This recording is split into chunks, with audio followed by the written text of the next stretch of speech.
오늘은 여호와 이레라는 말씀으로 함께 말씀 나눌 건데요. 우리가 함께 좀 생각해 봐야 될 단어가 비전이라는 단어인데요.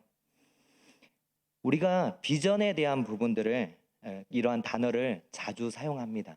그런데 혹시 비전이 뭐냐고 물으시면 답하실 수 있으신가요? 네? 꿈. 네. 저도 꿈인 줄 알았는데 아니더라고요. 네. 보통 비전에 대한 정의를 여러 사람들이 다양하게 정의를 내리고 있고, 또 어떤 단체에서도 이 비전에 대한 정의들을 내리면서 이 단어들을 사용하고 있습니다.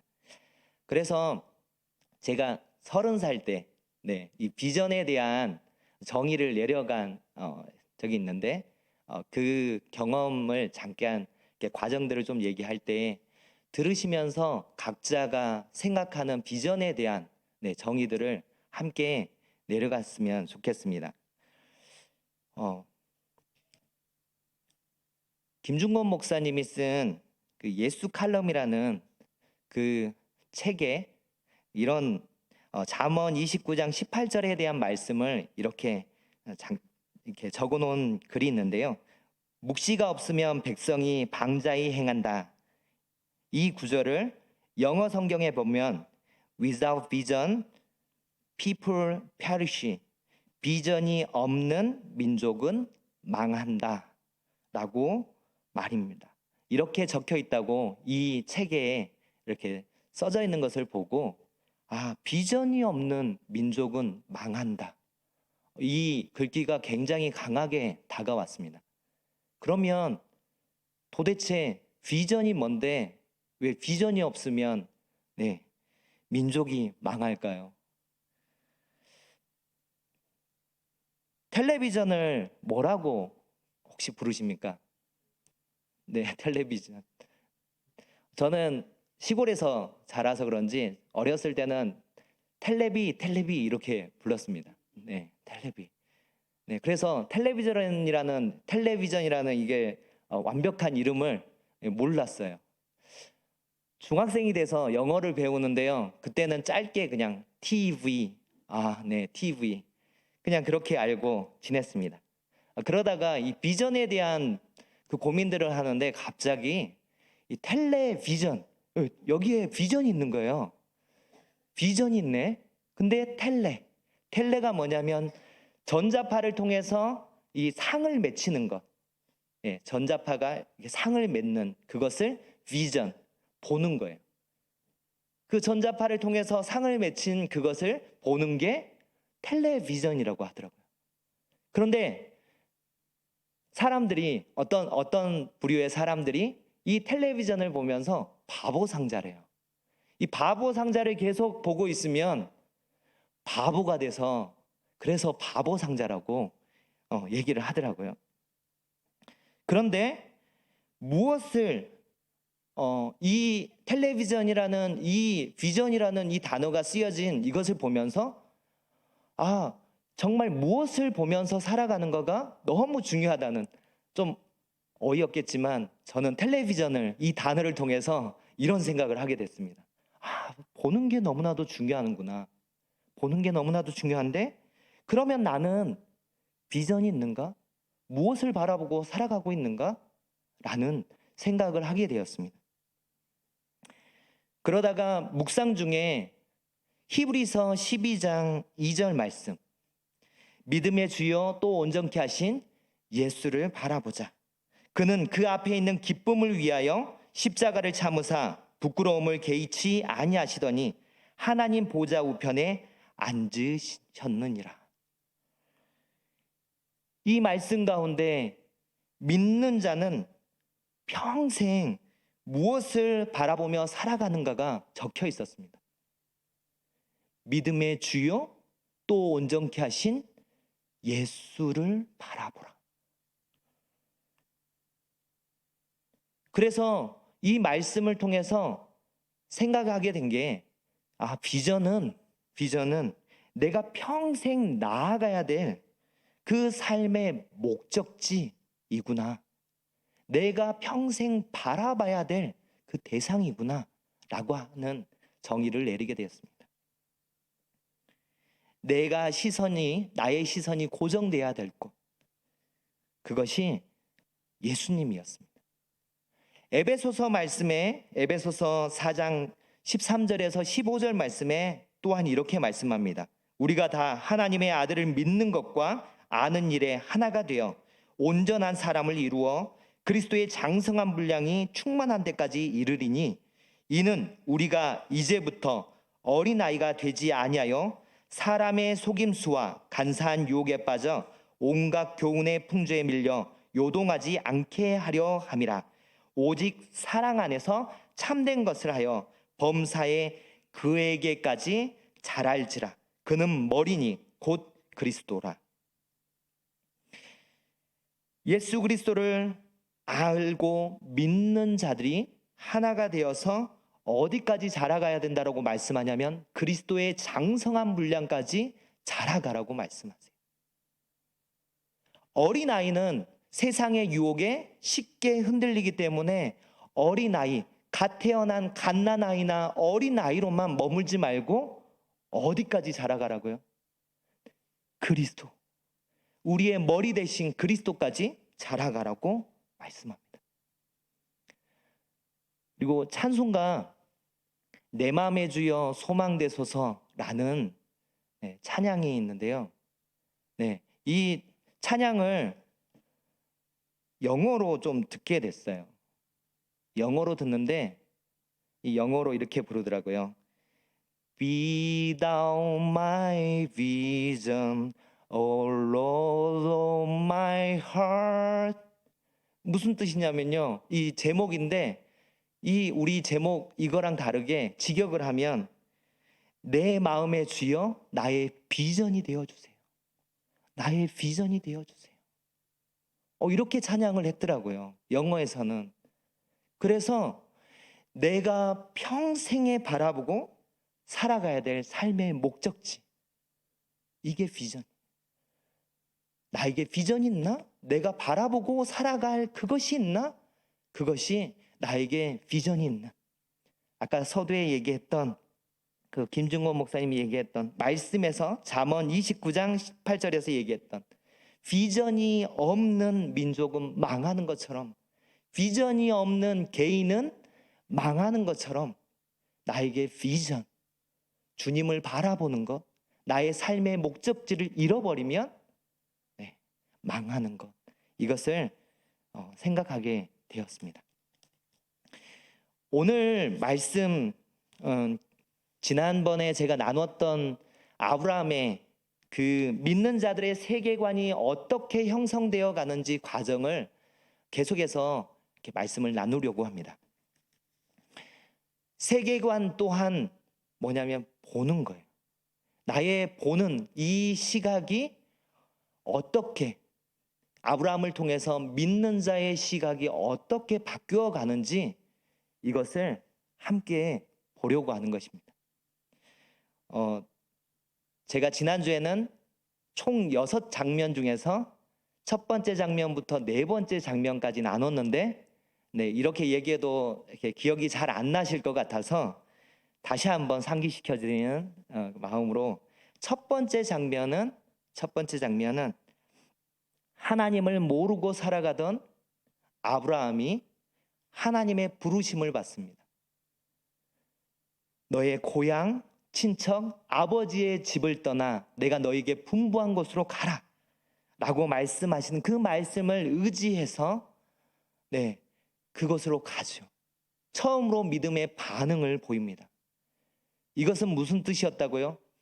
내가 의지하는 것, 내가 붙들고 살아갔던 그것을 내려놓고 하나님을 의지해서 가려고 한 그곳으로 가는 것이었습니다.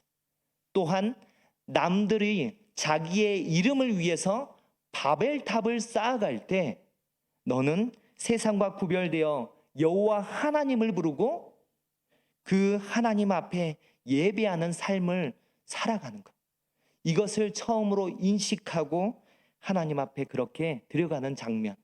그래서 아브라함에게 있어서는 처음으로 세상 속에서 그동안 느끼지 못했던 이질감, 뭔가의 불편함들을 느껴가기 시작한 장면이 첫 번째 장면이었습니다. 두 번째 장면은 하나님이 이곳이야 라고 말했던 그곳에 기근이 듭니다. 기근이 들자마자 애굽으로 피하게 되는 그 장면인데요. 혹시 모를 그 상황들 가운데서 아브라함은 무엇을 하게 되냐면 처세술을 사용하죠. 내가 믿는 사람인데 믿지 않는 사람들과 별반 다름없는 그 모습을 보여가는 게 이 두 번째 장면입니다.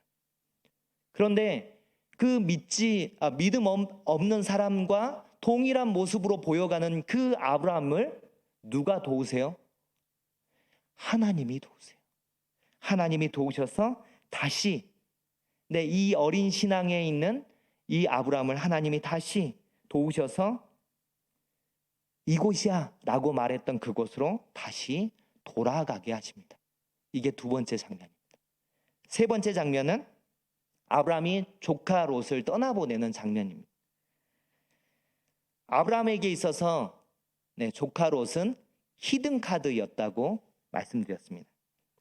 하나님이 내 뜻대로 움직여주지 않으시면, 나의 기도를 들어주시지 않으면 나에게도 내 뜻을 관철시킬 히든카드가 있어요. 그래서 그런 상황들 가운데 계속 조카 롯, 하나님이 약속한 그 자녀를 주시지 않으면 저 조카 롯, 내 자녀와 같은 롯, 이에게 후계자로 삼아서 살아가면 돼요. 그런데 그 가운데 하나님이 조카 롯과 조카 롯을 보내는 그 장면들과 함께 눈을 들어 동서남북을 바라보게 하십니다. 이전에는 보이지 않았던 그것이 믿음의 눈으로, 새로운 눈으로, 시각으로 그 땅을 바라보게 되는 장면이 세 번째 장면입니다. 그리고 네 번째 장면이 창세기 16장에 나오는 아브라함이 부름받은 지 벌써 10년이 되었어요. 10년이 지나면 강산도 변한다는데 이 아브라함에게 있어서는 하나님이 약속해 주신 자녀가 아직도 없어요. 그래서 사레가 제안한 그 논리적인 그 방법, 하가를 통해서 자녀를 낳는 방법을 택합니다. 그런데 그 가운데 이러한 방법을 통해서 자기의 인생의 문제를 해결하려고 했던 그에게 어떻게 하나님에 대한 믿음 없음과 의심이 오히려 그 하나님의 방식과 하나님의 때를 기다리지 못하고 인내하지 못함으로 인해 자기의 상황들이 오히려 더 꼬여버리고 엉망이 되는 것을 아브라함은 경험해 갑니다. 논리적으로 이렇게 하면 더 잘 될 것 같고 이 방법을 사용하고 하나님이 10년 정도 기다리면 반드시 주셔야 되는 거 아니야 라고 생각해서 판단하고 시도했던 그의 방법이 오히려 더 많은 문제를 낳았고 혼란을 겪어가는, 이것이 네 번째 장면이었습니다. 첫 번째 장면부터 네 번째 장면까지 지난번에 함께 말씀 나눌 때 살펴봤던 말씀이었고, 오늘 이제 다섯 번째 장면과 여섯 번째 장면을 함께 말씀을 계속해서 이어서 나눠가려고 합니다. 아브라함이 99세, 이제 다섯 번째 장면입니다. 다섯 번째 장면에 아브라함이 99세, 사라가 89세, 그들이 그랄 땅에 가게 됩니다. 그랄 땅은 요즘에 성경 통독 해갈 때 계속 나오는, 그리고 아침에 새벽에 말씀 나눌 때 블레셋이라는 나라, 그 블레셋이 있는 지역, 거기에 그랄이라는 곳이 있는데요. 그곳에서 또 한 번 아브라함이 아내의 사례를 누이라고 거짓말하는 장면이 나옵니다. 두 번째 장면에서는 그가 믿음 없고 어린 믿음이었기 때문에 그런다고 치지만 벌써 그의 하나님이 그를 부르신 지 25년이라는 시간이 지났어요. 그런데 그의 모습 안에서는 여전히 아내 사라를 거짓말로 누이로 얘기하고 다니는 것은 변함이 없는 거예요. 그 일로 인해서 하나님께서 그랄 왕 아비멜렉에게 현몽하셔서 이 여인에게는 남편이 있는 여인이다 라는 것을 알려주고 이 사람의 그 아내를 돌려줘라. 그리고 하시는 말씀이 뭐냐면 그는 선지자인데 이 선지자가 너를 위해서 기도해야 너와 너에게 속한 자들이 죽지 않고 살 수 있다라는 말씀을 하십니다. 이 가운데서는 분명히 두 번째 장면과 지금 나누고 있는 다섯 번째 장면 가운데 다른 모습이 있습니다. 그가 가지고 있는 것 안에서는 어떠한 세계관, 어떠한 가치관을 가지고 살아가냐면 아직도 놓지 못하는 그 부분이 있어요. 나는 죽으면 안 돼. 무슨 말이냐면 목적과 수단이 뒤바뀌어 있습니다. 하나님께서 나를 통해서 일하신다고 하니 나에게만 집중된 아브라함의 모습이. 이때는 이름이 이미 바뀌었어요. 아브라함에서 아브라함으로 바뀌었는데도 그에게 있어서는 이 가치관이 아직 바뀌지 않았어요. 내가 잘 돼야 하나님, 내가 잘 돼야 저 사람을 전도하죠. 우리 안 믿는 가족, 내가 잘 되는 모습을 통해서 뭔가 교회 다니라고 얘기라도 하죠.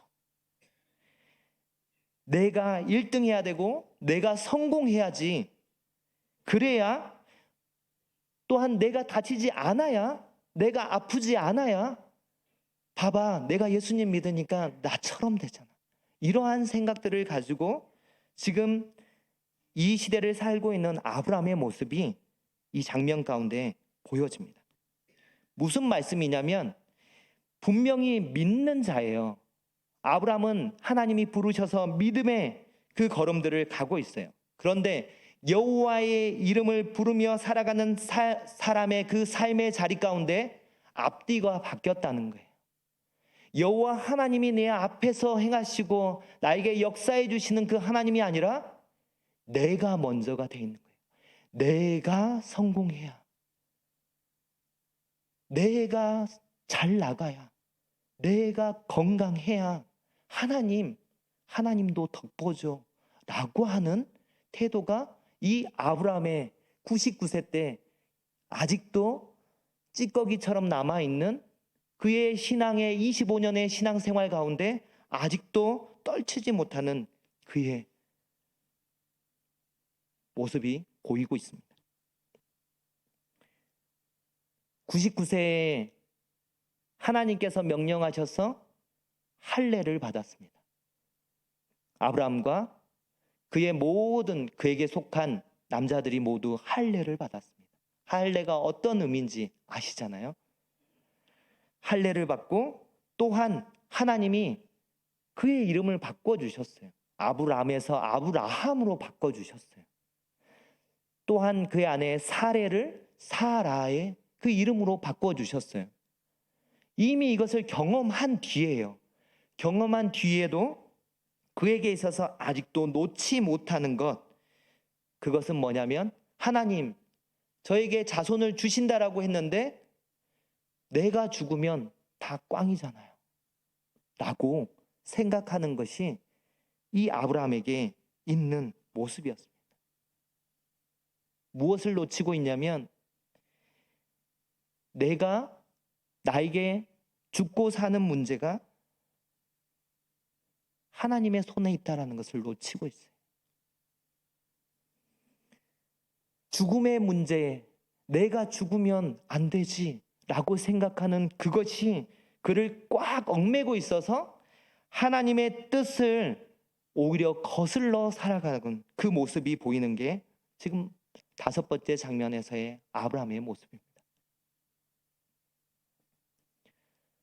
질문하겠습니다.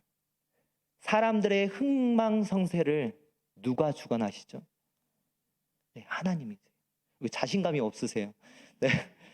제가 매번 이렇게 질문을 던지면 굉장히 어려운 질문들을 이렇게 했었나 봐요. 몇몇 분들이 좀 답을 좀 미리서 쉽게 해서 질문을 달라고 해서 그래서 아마 매번 질문들이 어려워서 다시 한번 할까요? 사람의 흥망성쇠를 누구에게 있습니까? 네, 하나님께 있죠. 그러면 이 나라의 흥망성쇠는 누구의 손에 달려 있습니까? 네, 하나님의 손에 달려 있습니다. 이 5번째 장면에서는 반드시 보셔야 되는 게 뭐냐면, 하나님께서 그랄 왕 아비멜렉에게 아브라함을 소개할 때 뭐라고 소개하냐면요, 그는 선지자야 라고 소개를 합니다. 아니, 하나님 믿는 사람인데 거짓말을 해요. 아내를 누이라고 속이고 정략 결혼을 시켜버리는 이 사람을 향해서 하나님이 무엇이라고 부르냐면, 이 사람은 선지자야. 그래서 이 선지자의 기도를 받으면 이 기도를 통해서 너와 너의 아내와 그 여종들의 질병이 고쳐질 거야. 그리고 막혔던 출산의 그것이 해결될 거야 라고 말씀하십니다. 선지자, 구약에서 하나님의 기름 부음 받는 3가지 직분이 있는데요. 왕, 제사장, 선지자입니다. 이 기름 부음에 대한 부분들을 신약적인 관점으로 이게 해석해 주는 그 말씀이 베드로전서 2장 9절 말씀입니다. 모두 다 암기하고 계실 말씀이지만 말씀을 준비했습니다. 우리 자막 보시면서 같이 베드로전서 2장 9절 말씀 큰 소리로 함께 읽겠습니다. 시작. 그러나 너희는 택하신 족속이요 왕 같은 제사장들이요 거룩한 나라요 그의 소유가 된 백성이니 이는 너희를 어두운 데서 불러내어 그의 기이한 빛에 들어가게 하신 이의 아름다운 덕을 선포하게 하려 하심이라. 아멘. 이 말씀은 짧게 얘기하면 뭐냐면, 너희는 내 소유야. 하나님이 기름 부음 받은 너희는 제사장, 왕, 선지자, 너희는 내 소유야.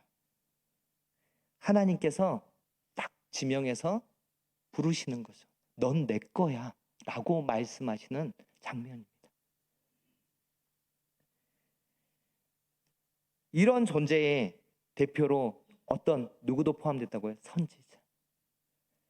하나님께서요, 그 아브라함을 통해서 기도에 응답하시고, 그래서 그가 선지자임을 다른 그 아비멜렉의 그 집안 사람들에게 다 보여주십니다.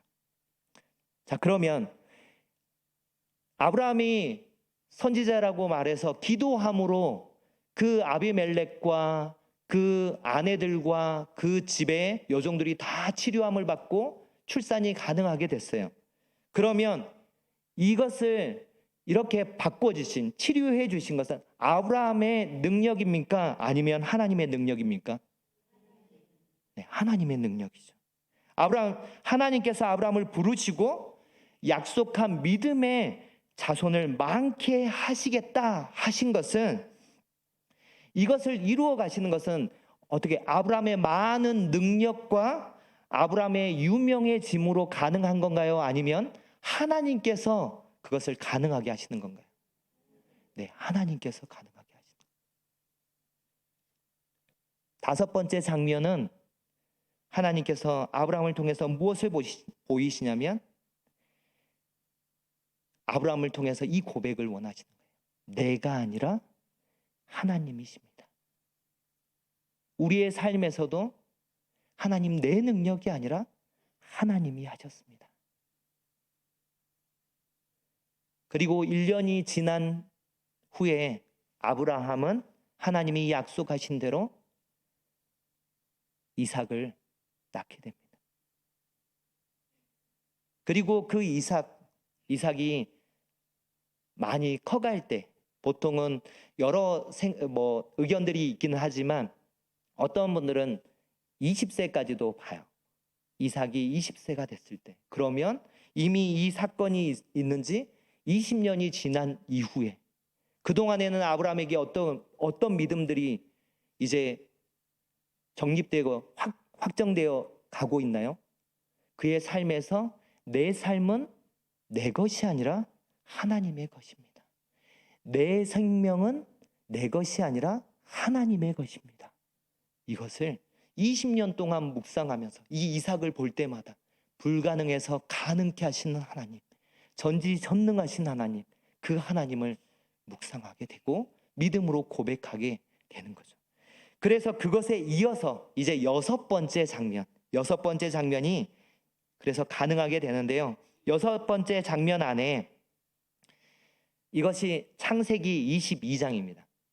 창세기 22장은 아브라함이 이삭을 바치는 장면이에요. 그런데 먼저 말씀을 함께 봤으면 좋겠는데요. 창세기 22장 2절 말씀입니다. 먼저 함께 읽겠습니다. 여호와께서 이르시되 내 아들 내 사랑하는 독자 이삭을 데리고 모리아 땅으로 가서 내가 네게 일러준 한 산 거기서 그를 번제로 드리라. 하나님이 아브라함에게 이렇게 명령하셨을 때 창세기 22장을 살펴보면 어느 곳에서도 아브라함이 머뭇거리거나 고민한 흔적이 하나도 없습니다.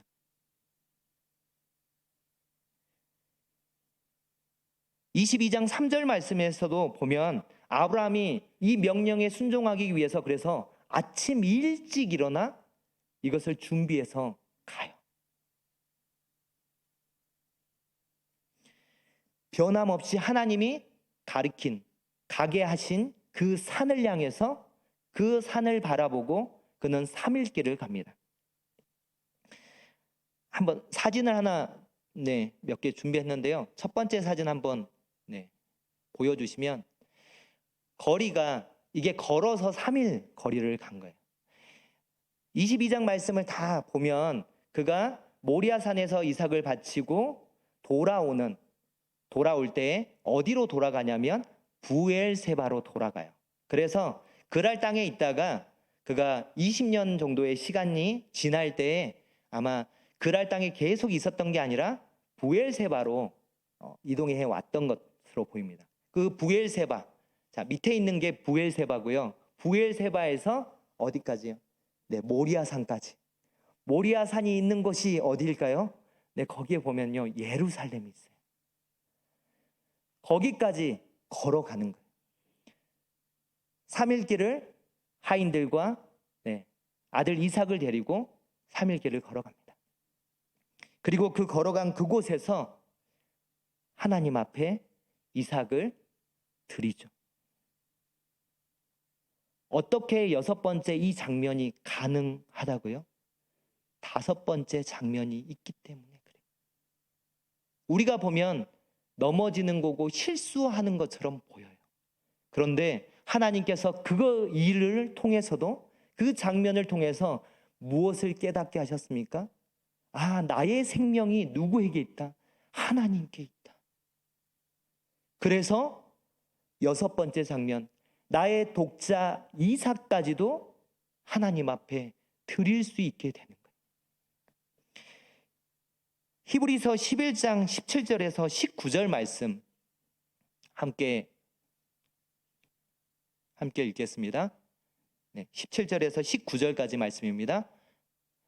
아브라함은 시험을 받을 때에 믿음으로 이삭을 드렸으니 그는 약속들을 받은 자로 돼 그 외아들을 드렸느니라.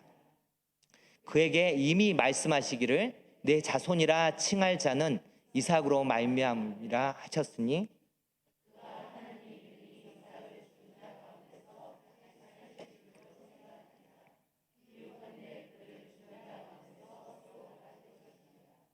죽은 자 가운데서 도로 받을 부활의 하나님, 내가 하나님의 말씀대로 순종해서 이를 죽이더라도 다시 살릴 수 있는 하나님. 생사에 대한 부분이 누구에게 달렸다? 하나님께 달렸다라는 그 믿음이 보여지는, 그것을 히브리서 말씀에서 이렇게 아브라함의 믿음에 대한 부분들을 설명하고 있습니다. 내가 이렇게 소중하게 여기는 독자 이삭, 이 독자 이삭의 생사가 누구에게 있다? 하나님께 있다. 또한 그가 혹시 내가 어떠한 상황들 가운데서도 모든 상황들을 내가 내 능력으로 이것이 가능한 것이 아니라 하나님께서 허락해 주시고 인도해 주실 때야 가능한 것이, 그 믿음이 보여지는 것이 이제 그의 믿음, 입으로 고백되어지는 것이 무엇이냐면 오늘 제목에 얘기하는 여호와 이레입니다. 여호와 이레는 말씀에서 말씀에서 의역해서 이것이 적혀 있습니다. 여호와께서 준비하심. 그래서 사람들이 말할 때 사람들은 여호와의 산에서 준비되리라 라고 여호와 이레에 대한 말씀을 해석하고 있습니다. 그런데 이것을 좀 직역하면요, 히브리어 자체를 직역을 하면 어떤 뜻이 되냐면 여호와께서 스스로를 나타내다. 그런데 이 나타내다라는 이것이 좀 시제가 어려운 말일 수 있습니다. 시제가 미완료여서 이 미완료는 과거, 현재, 미래로 다 해석이 가능해요. 그래서 어떤 뜻도 가능하냐면 여호와의 산에서 여호와께서 스스로 보여주실 것이다. 하나님께서 보여주실 그 믿음에 대한 고백을 하게 됩니다. 그에게 있어서, 아브라함에게 있어서는 지금 눈에 보이는 믿음의 자손이, 자녀가 몇 명이에요? 한 명이에요. 독자 이삭밖에 없어요. 그런데 하나님께서 언제일지 모르겠지만 하나님의 때에 하나님의 방식으로 이 일들을 이루어 가실 것들에 대한 믿음이 그에게 있었어요.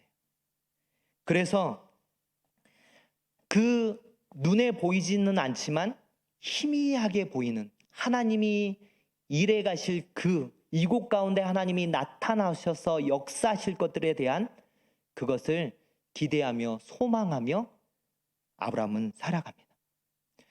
그것을 아브라함은 보지 못했지만 우리는 말씀을 통해서 보게 되죠. 사진 한번 또 보여주시면요.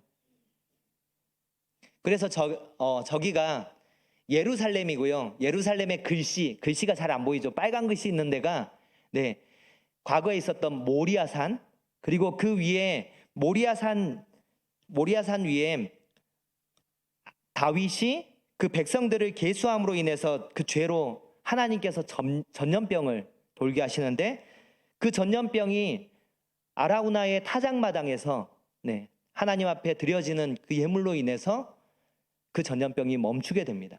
그 아라우나의 타작마당이 이 모리아산이고요. 또한 이후에 저기 밑에 쪽에 적혀 있는 것처럼 솔로몬의 성전 또한, 솔로몬 때에 지어졌던 그 성전 또한 이 모리아산 그곳에서 지어집니다. 바로 그곳에서 예수님이 십자가에 돌아가신 건 아니지만 바로 근처에 있는 골고다 언덕, 그곳에서 이 예루살렘 안에서 예수님께서 우리를 위하여 십자가에 죽으시고 하나님이 직접 자신 스스로를 나타내는 장면이 말씀 가운데 기록되어 있습니다. 아브라함은 이것까지 보지 않았지만 믿음의 눈으로 하나님이 나를 여기까지 인도하신 하나님이 이후에 내가 볼 수 없지만, 나의 육체는 죽어서 볼 수 없지만 하나님의 때에 하나님의 방식으로 이것을 보여가실 것들을 믿음으로 고백합니다. 오늘 읽었던 그 말씀 가운데 사실 여기에 여섯 장면 가운데 오늘 읽었던 말씀이 없어요. 6 장면이 분명하게 아브라함의 세계관이 어떻게 믿음을 시작해서 어떻게 바뀌어가는지의 그 모습을 보여주는 거라면, 이제 한 가지를 더 나누고 이제 마칠 건데요. 그 모습은 이제 내가 믿음 안에서 이러한 믿음 가운데 멈추지 않고 계속해서 그 믿음에, 아까 서두에 얘기했던 비전을 가지고 나의 목적지, 그것을 잃지 않고 달려가는 아브라함의 모습이 계속해서 말씀 가운데 기록이 됩니다. 성경 말씀이요, 아브라함에 대해서 22장에서 끝나지 않아요. 23장이 나오고 계속해서 아브라함의 그 모습이 나타납니다.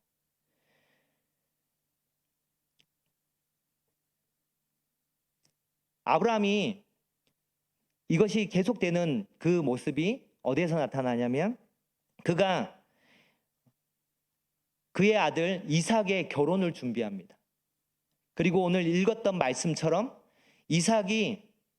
아브라함이 죽기 전에 이삭에게 모든 것을 물려줘요. 그리고 그둘라라는 그 아내를 통해서 낳았던 자식들은 이 이삭을 다 떠나게 합니다. 그러니까 그가 인정하는, 그래서 성경에서도 그 그둘라를 통하여서 낳은 아들들의 소개할 때 그의 서자라고 표현을 하고 있습니다. 친자식이라는 표현, 아들, 딸 이런 표현이 아니라 서자라는 표현이 말씀에서 적혀 있어요.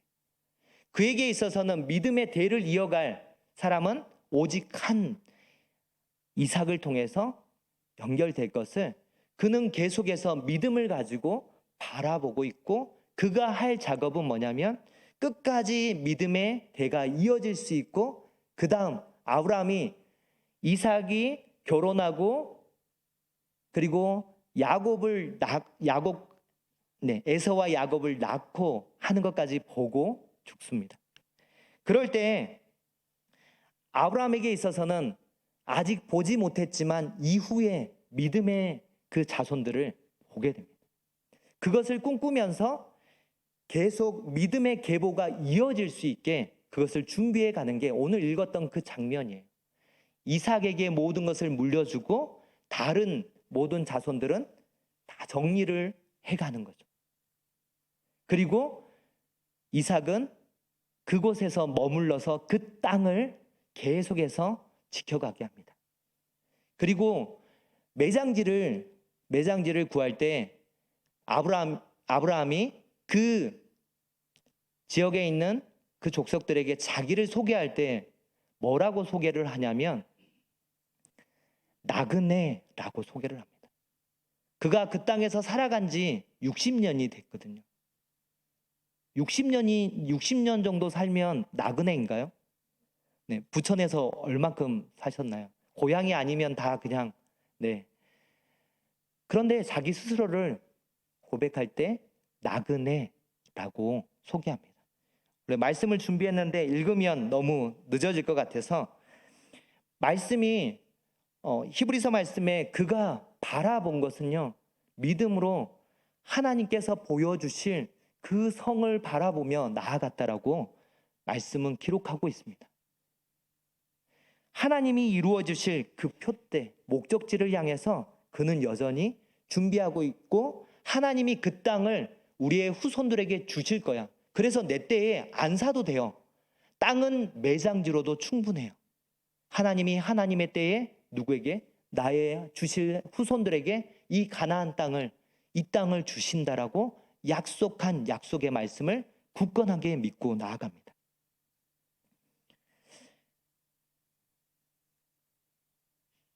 아브라함을 믿음의 조상이라고 얘기합니다. 믿음의 조상은 자기가 믿음이 있기 때문에 믿음의 조상이라고 얘기를 하나요?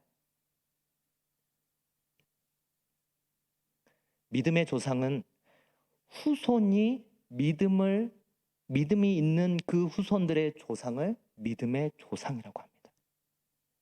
처음 시작했던 그의 믿음을 이어져서 그 후손들이 그 첫 때의 그 분에게 붙여진 이름이 믿음의 조상.